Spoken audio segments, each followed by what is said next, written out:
सरकार के जातीय जनगणना के फैसले का स्वागत करते हुए केंद्रीय मंत्री और अपना दल एस की राष्ट्रीय अध्यक्ष अनुप्रिया पटेल ने कहा कि ये मोदी सरकार के इस कार्यकाल का सबसे बड़ा फैसला है। डीडी न्यूज के साथ खास बातचीत में अनुप्रिया पटेल ने कहा कि जातीय जनगणना से जो आंकड़े आएंगे उससे बजट आवंटन में मदद मिलेगी, लक्षित समूहों तक सरकार पहुंचेगी। उन्होंने कहा कि जो लोग लंबे समय से विकास की धारा से वंचित रह गए हैं उन तक विकास का उजाला पहुंचेगा। केंद्र सरकार ने जाति जनगणना का फैसला किया है, इसका क्या सामाजिक, आर्थिक और राजनीतिक असर होगा, इस पर बात करने के लिए हमारे साथ केंद्रीय मंत्री और अपना दल एस की राष्ट्रीय अध्यक्ष अनुप्रिया पटेल हैं। आप लगातार इसको लेकर के संघर्ष करती रही हैं, संसद से लेकर सड़क तक आवाज उठाती रही कि जाति जनगणना हो। अब सरकार ने फैसला ले लिया है, क्या विजन है इसके पीछे और क्या फायदा होगा? इसका सबसे बड़ा फायदा ये है कि हमारे पास अधिकृत आंकड़े आएंगे और महज आंकड़ों का संग्रह नहीं है। यानी ये आंकड़े आने के आगे की बात ये है कि सरकार इतने समय से बहुत सारे वेलफेयर प्रोग्राम्स चला रही है, पॉलिसी फॉर्मुलेशन सरकार करती है, लेकिन उसमें कैसे प्रेसिशन आए, कैसे जो टारगेटेड इंटरवेंशंस हम कर पाएं, उसके लिए हमारे पास अधिकृत आंकड़े होने चाहिए।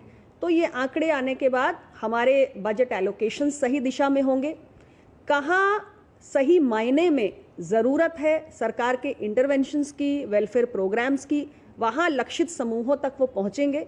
तो जो लोग लंबे समय से वो विकास की मुख्य धारा से वंचित है उन तक विकास का उजाला पहुंचेगा। तो सामाजिक न्याय की दिशा में कितना अहम फैसला मानती हैं आप? जब हम विकसित राष्ट्र का स्वप्न देख रहे हैं तो जो विकास की दौड़ में सबसे पीछे रह गया है उसको हाथ का सहारा लेकर आगे बढ़ाना है, और ये प्रधानमंत्री नरेंद्र मोदी जी के नेतृत्व वाली एनडीए सरकार का संकल्प है।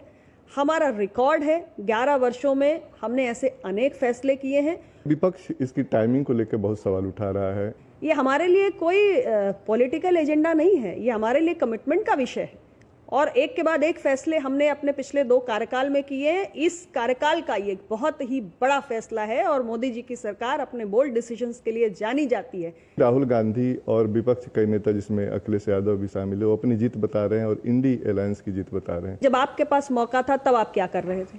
तब आपको ओबीसी का ख्याल क्यों नहीं आया? और 6 दशक का समय छोटा नहीं होता, और ये तमाम पार्टियां जो आज इंडी गठबंधन का हिस्सा हैं, ये बाहर से अंदर से सरकार के भीतर रह के समर्थन कर रही थी, तब इन्हें चिंता क्यों नहीं? ये तो सोशल जस्टिस वाली पार्टियां हैं, तब इन्हें ख्याल क्यों नहीं आया कि ओबीसी की गिनती होनी चाहिए?